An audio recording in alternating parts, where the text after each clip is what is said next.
Let's take a look at a early spring iris arrangement.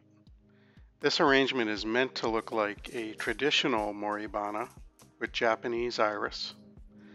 However, I don't have access to Japanese rabbit ear iris, so I've chosen some alternate materials.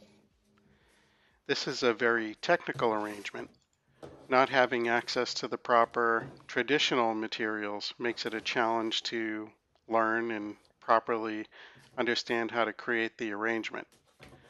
Also, the materials need to be available to you at the right time of spring to make this particular arrangement. I created this one May 2nd, but ideally it would have been created early March. There are rules based on the month, which kind of iris arrangement and leaf group heights should be used.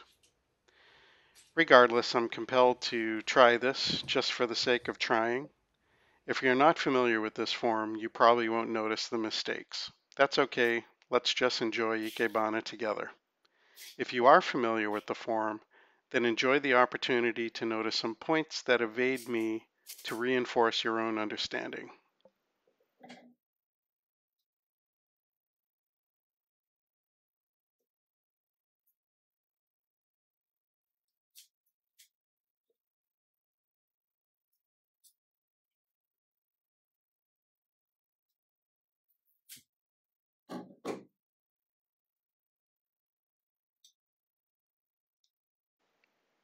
I'm trying to follow along with our traditional Moribana book.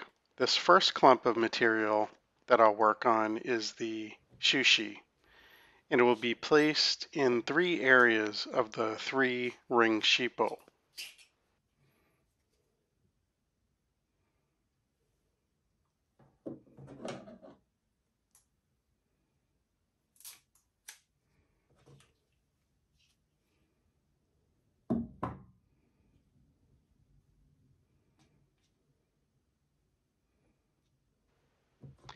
Right now I am simply trying to get the leaf groups, rough lengths, and the layout of the material in the proper progression so that they'll be in the order that they'll be inserted.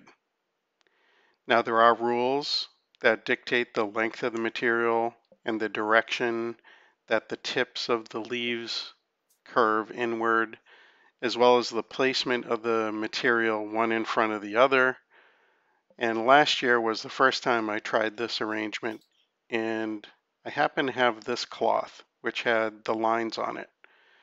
I found that it made it much easier to gauge the lengths between the clumps and to align my materials and then cut along the bottom toward the bottom of the cloth.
I wanted to show you the iris that I used for the leaf material, Iris Germanica Immortality.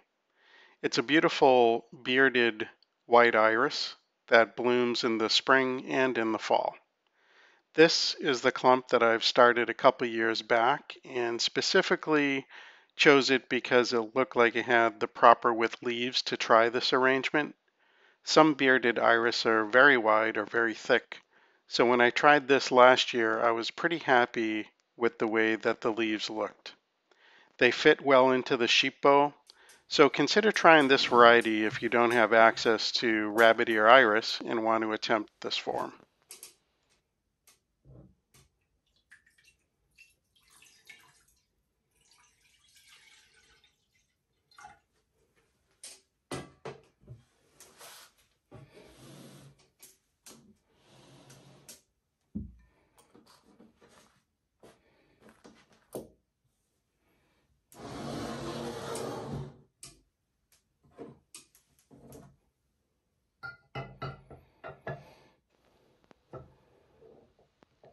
I tried the 3-clump arrangement last year, and I wanted to try the 5-clump today. But because I didn't cut enough of the iris leaves, I decided to just go with the 3 clumps. That being the case, I only needed one 3-ring sheep bow and one 2-ring sheep bow for this arrangement. The additional sheep bow I didn't need.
So this first clump, or shushi clump, uses those 3 areas in the sheep bow to create that clump effect.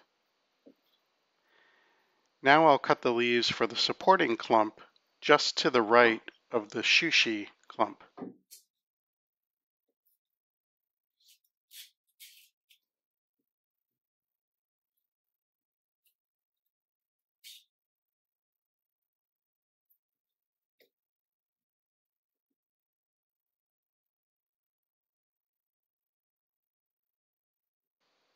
I'm not paying any particular attention to the spacing or the spreading or contracting of the leaf tips at this point.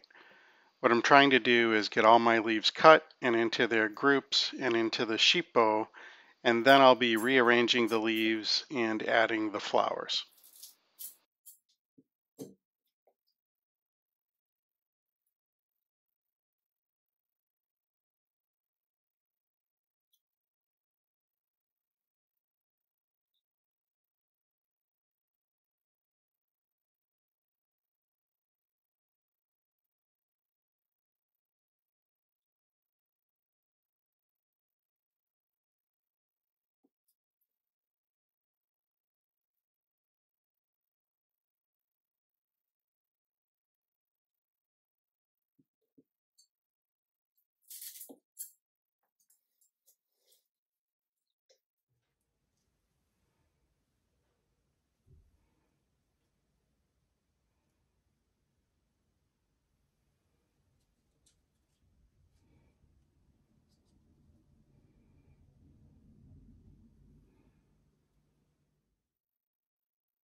Now I'll start to work on the kyakushi clump. This uses the front, middle, and back of the two-ring shippo.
I took this photo back in late March, and this arrangement's being made May 2nd, so roughly about a month apart. What I wanted to show you is how the clump in the kyakushi group resembles early spring iris. This clump that I'm working on right now is intended to look like the photo I was just showing you.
Since I don't have the proper Japanese iris, the iris at this time that I had access to was from the florist. They carry the Dutch iris. I'm looking for a few that are not fully opened. The early iris arrangements don't show the iris when they're fully open flowers.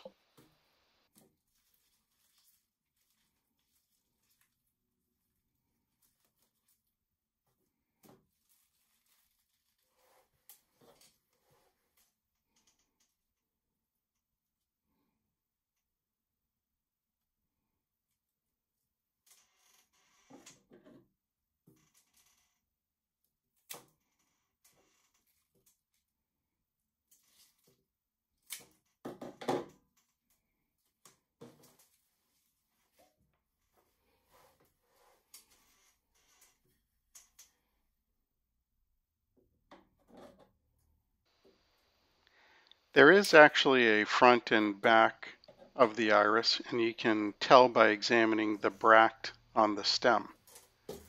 The bract is essentially the section of green that comes up around the flower as it emerges. For the shushi clump, we face the flower to the back.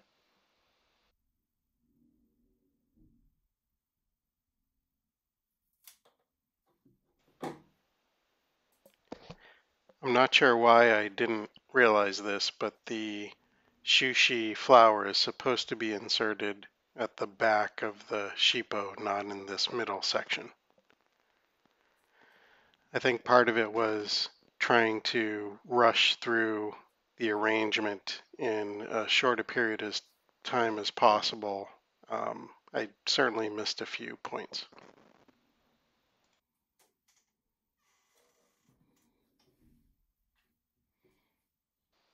You'll also notice from this angle that there appears, to me at least, to be quite a bit of space between the leaves.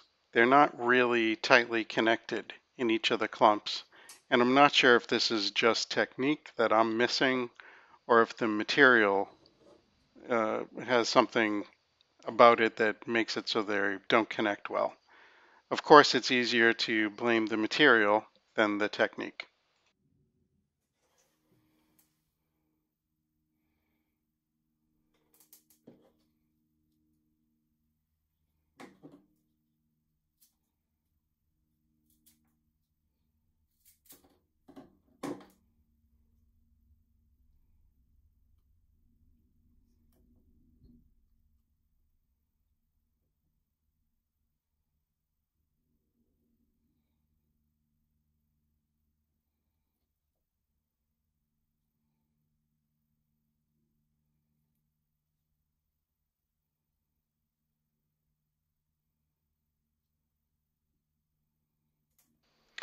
I wanted to use the flower that had the tighter flower head. However, I felt it was a little bit weak.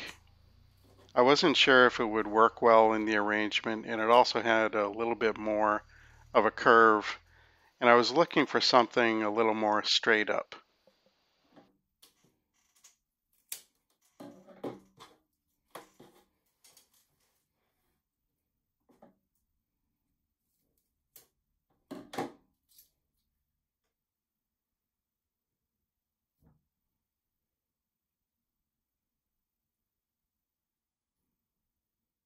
At this point, I had cut out a little section of the video where I was rearranging this group, but you can see the progression of the kyakushi group is now that the leaves go from the shortest to the medium to the tallest.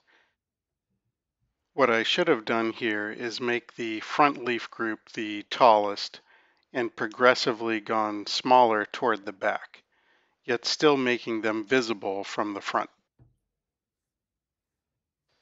For the kyakushi group, the flower faces the front, so the bract on this one is positioned so that the flower will open to the front.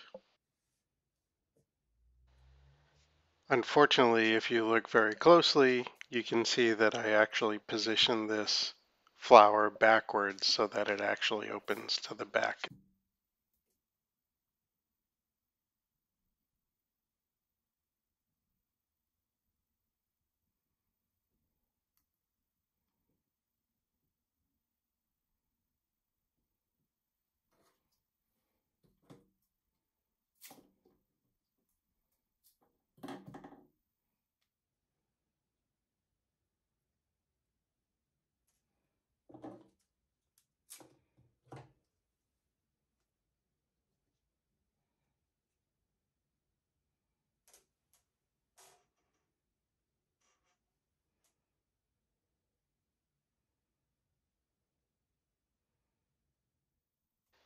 I hope you enjoyed accompanying me on this journey to create this arrangement.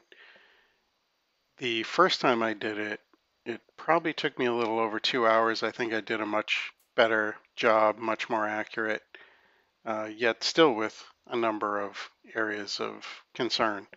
This time, I think probably the accelerated pace to do this in about 45 minutes for my second attempt was probably a bit too fast. And I guess one of the interesting things was looking back myself at this video and the points where I made the errors that are obvious to me anyway. It is just a great learning experience for me, and I hope in future attempts I'll become more accurate.